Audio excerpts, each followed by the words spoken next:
롯데에너지 머티리얼즈가 정말 힘든 한 해를 보냈는데요. 하지만 바로 올해 2026년을 거대한 반등의 해로 만들려고 하고 있습니다. 과연 이 위기를 기회로 바꿀 수 있을지 그들의 핵심 전략을 지금부터 하나씩 파헤쳐 보겠습니다. 네, 2025년 실적 정말 최악이었죠. 그럼 롯데에너지 머티리얼즈가 이 절체절명의 위기 속에서 꺼내든 반등 카드는 대체 뭘까요? 같이 한번 살펴보시죠.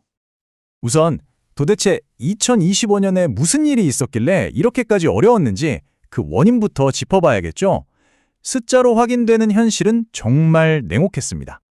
네, 바로 이 숫자입니다. 마이너스 1,452억 원. 2025년 한 해 동안의 영업 손실액인데요. 이 숫자 하나만 봐도 회사가 얼마나 깊은 위기에 빠졌었는지 바로 감이 오실 겁니다.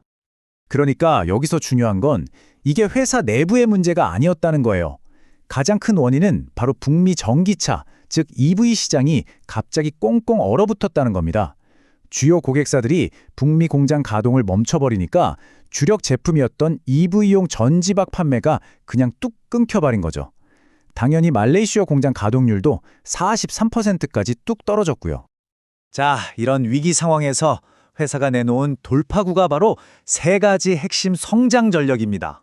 한마디로 흔들리는 전기차 시장에 대한 의존도를 확 낮추고 완전히 새로운 고성장 영역으로 사업의 무게중심을 옮기겠다는 거죠. 아주 명확한 청사진을 제시했습니다. 그 전략의 세 가지 큰 축이 바로 이겁니다. 첫 번째, 지금 가장 핫한 AI용 회로박 사업의 속도를 내겠다. 두 번째, 기존의 전지박은 아무거나 만드는 게 아니라 부가가치가 높은 하이엔드 시장을 표준화하겠다. 그리고 마지막으로 아예 판을 바꿀 차세대 전지 소재를 상용화하겠다. 이 세 가지가 바로 반등의 열쇠가 되는 셈이죠.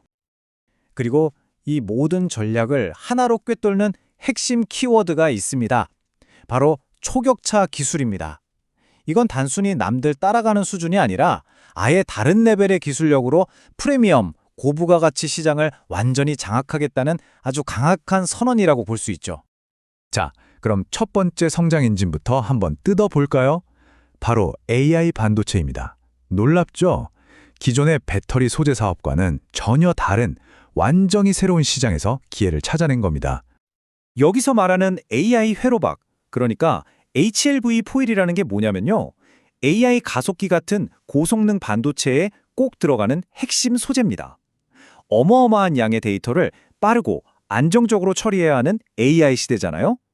이 소재의 성능이 곧 AI 반도체의 성능을 좌우하는 거죠. 그러니 수요가 폭발할 수밖에 없는 거고요.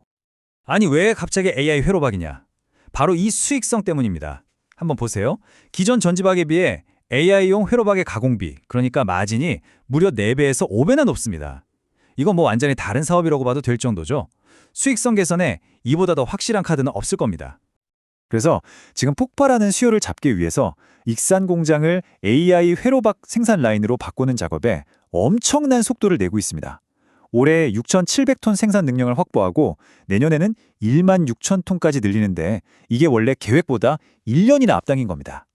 목표는 단 3년 안에 이 엄청난 시장에서 점유율 30% 이상을 가져오겠다는 거예요. 정말 공격적이죠. 자, 두 번째 전략으로 넘어가 볼까요? 이건 기존의 전지박 사업을 벌이는 게 아니라 더 똑똑하게 하겠다는 겁니다. 바로 주력 시장을 부진한 전기차에서 지금 막 떠오르는 에너지 저장 장치, 즉 ESS로 옮겨가는 거죠. 지금 북미 시장 상황이 아주 흥미롭게 돌아가고 있습니다. EV 시장은 주춤하는 반면에 ESS 시장은 그야말로 폭발적으로 성장하고 있거든요. 근데 여기에 구리 가격은 천정부지로 치솟고 관세 부담까지 커지니까 고객사들 입장에서는 원가 부담이 이만저만이 아닌 거죠. 그래서 뭘 원하겠어요? 더 얇으면서도 더 튼튼한 그런 혁신적인 전지박을 달라고 아우성인 겁니다. 바로 이 점이 회사의 전략적 변화를 한눈에 보여주는 자료입니다. 올해 예상 매출 비중을 한번 보세요. 전기차 비중은 30%로 줄어드는 반면 ESS와 모바일이 45%, 그리고 방금 말씀드린 회로박이 25%를 차지할 전망입니다. 변동성 큰 전기차 시장에 대한 의존도를 확 낮추고 사업 포트폴리오를 안정적으로 다변화하겠다는 의지가 명확하게 보이죠. 결과적으로 어떻게 될까요?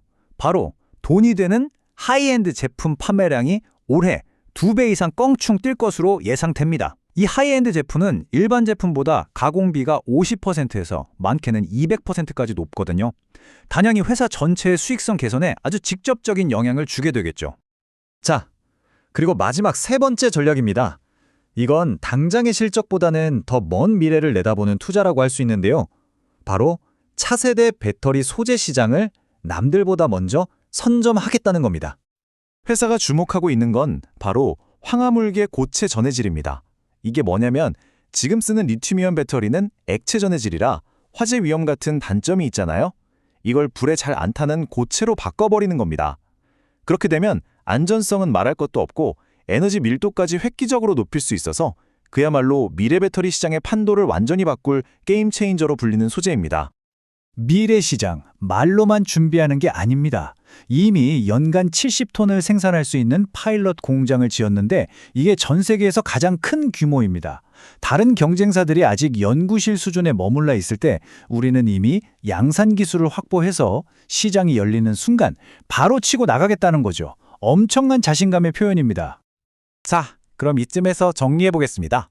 이 모든 전략들을 종합해 봤을 때 롯데 에너지 머티리얼즈의 2026년 전망은 어떨까요? 그리고 투자자로서 우리는 어떤 점을 유의해서 봐야 할까요? 최종 점검을 해보겠습니다. 사실 작년에 그렇게 큰 영업 손실을 냈는데도 불구하고 재무 구조를 뜯어보면 정말 놀라울 정도로 탄탄합니다. 부채 비율은 23%로 매우 낮고요. 순차입금 비율은 마이너스입니다. 이게 무슨 뜻이냐면 빚보다 가지고 있는 현금이 더 많다는 얘기예요. 4,552억 원에 달하는 현금성 자산을 가지고 있으니 앞으로의 트사나 운영에 필요한 실탄은 충분히 장전해둔 셈이죠. 결국 핵심 질문은 이것 하나로 모아집니다. 과연 롯데에너지 머티리얼즈가 AI와 ESS라는 이 강력한 양날개를 달고 올해 하반기에 성공적인 턴어라운드를 보여줄 수 있을 것인가? 지금까지의 전략적 변화가 실제 숫자로, 즉 실적으로 증명될 수 있을지 이제부터가 정말 지켜봐야 할 중요한 시점입니다. 본 영상은 종목 추천을 위한 영상이 아닙니다. 투자 판단을 위한 근거 자료로 적합하지 않을 수 있습니다. 투자 판단은 본인 책임하에 이루어져야 합니다.